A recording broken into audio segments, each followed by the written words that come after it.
cousins, we have another blast from the past. We're making my cheesy broccoli chicken and rice. This is a shorter video, so I'm going to try to say as much as I can in so little time. So we drizzle in some oil. I'm using my electric skillet, but of course you can use a regular skillet on your stovetop.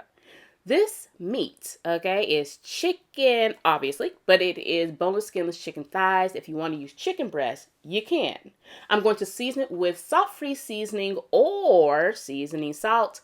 And then we are going to start adding in our onions. Now I'm using yellow, but you can use white, red, even green onion. Use what you got in that refrigerator, okay? Now we are going to start adding in the broccoli. I'm using frozen. If you got fresh, baby, you're going to use that today.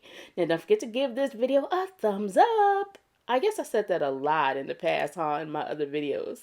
But now I'm going to add in some rice. And the rice that I'm using is actually just leftover rice, already cooked. You can use brown or you can use white like I'm using, even wild rice.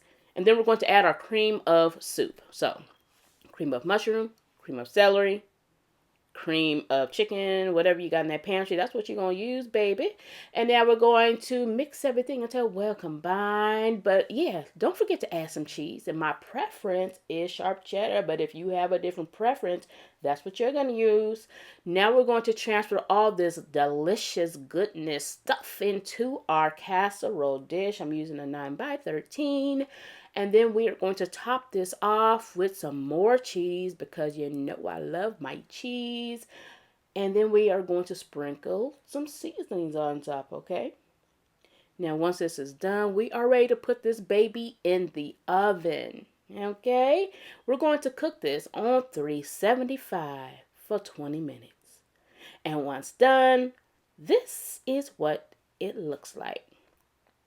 So good, so easy.